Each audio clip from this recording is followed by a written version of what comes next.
ٹھیک ہے, پھر علاج کیا جا سکتا ہے, جو اس کے مطابق پھر مشورہ دیا جا سکتا ہے. اچھا, IVF ایک ٹرم سننے میں آتی ہے, ایک تو یہ کہ یہ کیسے کی جاتی ہے, لیکن جن کو شاید نہیں پتا تو یہ ہے کیا, پھر یہ کیسے کی جاتی ہے, اس کے نقصانات کیا ہیں, کہ کامیابی کے چانسز ہوتے ہیں اس میں؟ جی بالکل, ان وٹرو فرٹیلائزیشن جو ہے بیسکلی ٹیسٹ ٹیوب اسے عام طور پہ کہا جاتا ہے. اس میں یہ تب تجویز کی جاتی ہے کہ فرض کریں اگر عورت کی جو ٹیوبس ہیں, جو فلوپین ٹیوبس ہیں, یعنی کہ انڈا تو بن رہا ہے لیکن وہ آگے نہیں آ سکتا, ٹھیک ہے, اگر ٹیوبس جو ہیں بلاکڈ ہیں تو اس میں کیس میں جو ہے تجویز کی جاتی ہے. یا اگر عورت کے جو انڈے ہیں وہ بہت کم بن رہے ہیں یا ان کی کوالٹی صحیح نہیں ہے, تب یہ تجویز کی جاتی ہے. اگر فرض کریں عورت بالکل ٹھیک ہے, مرد میں پرابلم ہے, تو اس میں پھر ہوتا ہے کہ جراثیم کی فرض کریں مقدار کم ہے یا وہ ایکٹیو نہیں ہے اتنے, تو IVF جو ہے یہ تجویز کی جاتی ہے. IVF اس طرح کی جاتی ہے کہ آپ کو جیسے معلوم ہے کہ عورت کی جو ہے سائیکلز ہوتی ہیں ہارمون لیولز کی, تو ایک وقت ہوتا ہے ڈیفائن کیا جاتا ہے کہ جب اسے جو ہے میڈیسن دی جاتی ہیں, ہارمون بیسڈ میڈیسنز ہوتی ہیں جو کہ اس کی اووریز کو اسٹیمولیٹ کرتی ہیں. جب آپ اووریز کو اسٹیمولیٹ کرتے ہیں تو اس میں بجائے 2 یا 4 انڈے پیدا ہوں, وہ 8-10 انڈے جو ہے وہ پیدا ہو سکتے ہیں. یہ جو انڈے ہیں پھر انہیں کلیکٹ کیا جاتا ہے, پھر جو مرد ہے اس سے سیمپل لیا جاتا ہے اور ٹیسٹ ٹیوب میں جو ہے ان دونوں کا جو ہے ملاپ کروایا جاتا ہے.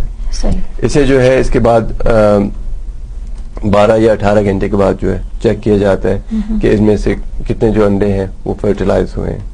جو انڈے فرٹیلائز ہوئے ہیں انہیں بڑی احتیاط کے ساتھ جو ہے واپس جو ہے امپلانٹ کیا جاتا ہے. پھر 16 دن کے بعد جو ہے پریگننسی ٹیسٹ کرتے ہیں کہ ان میں سے کون سے جو انڈے ہیں they've gone on to develop into a fetus یا حمل ہوا ہے. ٹھیک ہے, یہ بیسک ویری بریف ہے IVF کا. کافی ڈیلیکیٹ لگتا ہے یہ کام ہوگا. جی بالکل. تو اس کے کیا کوئی نقصانات بھی ہیں؟ جی نقصانات روبینہ اس طرح ہے کہ کمپلیکیشن اس میں ہے کہ جو میڈیسن دی جاتی ہیں اووریز کو اسٹیمولیٹ کرنے کے لیے ہارمونل بیسڈ ہوتی ہیں, خاص کر ایسٹروجن. کچھ ہفتے پہلے ہم نے مینوپاز کی بات کی تھی تو ہم بات کر رہے تھے ایسٹروجن کی. Again this is same thing کہ وہ جو ایسٹروجن لیولز ہیں وہ بہت ریز ہو جاتے ہیں, ہائپر آپ کہہ سکتے ہیں سپر اوویلیشن ہو جاتی ہے, یعنی کہ بہت زیادہ اسٹیمولیشن ہو جاتی ہے اووریز کی. یہ ایک نقصان ہوتا ہے.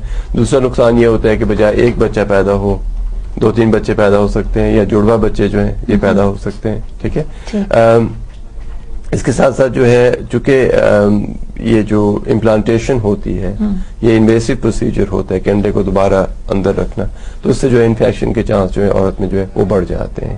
یہ مائنر کمپلیکیشن جو ہیں جو IVF کے ساتھ ہوتی ہیں. جہاں تک چانس کی بات ہے, اگر اب یہ چیز بہت ضروری ہے, جو ناظرین پروگرام دیکھ رہے ہیں یہ چیز سمجھنی بہت ضروری ہے کہ اگر آپ کوشش کر رہے ہیں فیملی شروع کرنے کی, آپ کچھ نہیں علاج کرواتے, ٹھیک ہے, تو پھر بھی آپ کا چانس جو ہے تقریباً 25% ہوتا ہے ہر مہینے, یعنی کہ نیچرلی پریگننسی ہو جائے گی.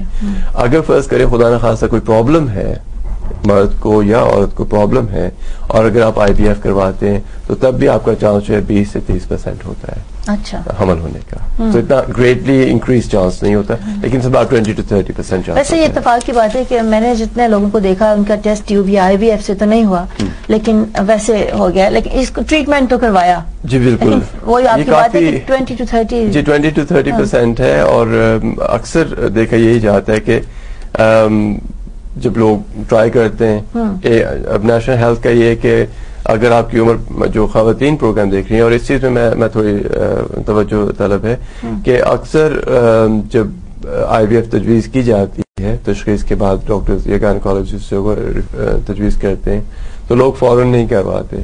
آپ ہمیشہ یہ یاد رکھیں کہ اگر آپ نے IVF ہی کروانی ہے یا آپ کی کنڈیشن اس قسم کی وہ قابل علاج نہیں ہے کسی اور طریقے سے, تو پھر وہ 35 سال کی عمر سے پہلے آپ کو جو ہے کروانی پڑے گی, کافی پہلے. As soon as you get past 35 تو پھر جو ہے وہ نیشنل ہیلتھ سروس جو اتنا they can't, I mean you know, اگر ایک 22-24 سال کی عورت ہے جو کہ زیادہ بچے پیدا کر سکتی ہے, اگر وہ ہے, اور ایک 35-40 سال کی عورت ہے, تو obviously they're going to concentrate on the younger woman. ٹھیک ہے. اچھا, یہ کیا مناسب ہوگا یہ بتائیے آپ کے IVF یا ٹیسٹ ٹیوب جو عام اصطلاح ہے, یہ کیا ایکسپینسو چیز ہے یا وقت کے گزرنے کے ساتھ کچھ یہ نہیں میں سستی ہوئی ہے؟ نہیں, جو کہ اس میں جو ایکچوئل پروسیجر ہے جو میں نے تو بہت بریفلی میں نے بتایا, اس میں کافی اور چیزیں ہوتی ہیں, لیکن یہ اس میں مین آورز چاہیے, کافی ڈیڈیکیشن چاہیے, جو نرسنگ سٹاف وغیرہ ہے they have to be very dedicated اور کافی کریزی سے جو ہے ہر کام کرنا پڑتا ہے. اچھا پیشنٹ کے لیے بھی تکلیف دہ ہے کچھ؟ ناٹ ریئلی نو. اچھا عورتوں کے لیے ہے تھوڑا بہت, آئی مین اتنا زیادہ نہیں ہے, بٹ انویسو پروسیجر کوئی بھی ہو, I mean it's not easily done. لیکن یہ کہ ایکسپینس وائز اگر ہم بات کرتے ہیں تو نارملی 1 یا 2 ٹریٹمنٹ جو ہیں وہ نیشنل ہیلتھ جو ہے وہ فنڈ کرتی ہے. اچھا اس کے بعد جو ہے اگر آپ فرض کریں خدا نخواستہ اگر کامیابی نہیں ہوئی تو اس کے بعد کہتے ہیں جی اب آپ کو جو ہے خود پے کرنا پڑے گا. تو وہ تقریباً 3-4 ہزار پاؤنڈ پر ٹریٹمنٹ ہوتا ہے جو پے کرنا. اور کیا لمبا کتنا ہوتا ہے یہ ٹریٹمنٹ؟ یہ تو ایک مڈ سائیکل ہوتی ہے. اچھا وہ یعنی ود ان 2-3 ہفتے ہو جاتا ہے مکمل. ٹھیک ہے. اچھا یہ تو سب باتیں ٹھیک ہے, لیکن اب یہ جو بانجپن ہے یا انفرٹیلٹی ہے اس کے کچھ سائیکولوجیکلی بھی کچھ ایفیکٹس ہوتے ہیں, اور نفسیاتی پہلو بتائیں گے کہ کیا ہے؟ یہ نفسیاتی پہلو جو ہے یہ میں نے کافی اس پہ کیا کہتے ہیں کام کیا ہے. کافی لوگوں سے ملاقات ہوتی ہے, ڈفرینٹ ایج گروپس ہوتے ہیں, different level of understanding, different education background. So کافی اس میں لوگوں سے جب بات ہوتی ہے تو کافی ایک پیٹرن سامنے آنا شروع ہو جاتا ہے. جہاں تک سائیکولوجیکل ایسپیکٹس ہیں, میں پہلی بات آپ کو بتاؤں کہ فرض کریں کہ ایک عورت ہے وہ 2 سال سے میاں بیوی اگر ٹرائی کر رہے ہیں اور پریگننسی نہیں ہو رہی. اب وہ ڈاکٹر کے پاس جاتے ہیں, ڈاکٹر جو ریفر کرتا ہے گائنیکالوجسٹ کے پاس. تو جس مہینے گائنیکالوجسٹ کا لیٹر آتا ہے 10% خواتین جو ہے اس مہینے جو ہے کنسیو کرتی ہیں. اچھا ہاں. اب اس کی کیا وجہ ہے؟ اس کی یہ وجہ ہے کہ گائنیکالوجسٹ کا لیٹر آیا ہے, آپ کی اپوائنٹمنٹ ہو گئی ہے, وہ جو سٹریس ہے وہ ٹینشن ہے وہ نہیں رہی کہ اب جو ہے اس کا کچھ نہ کچھ ہوگا.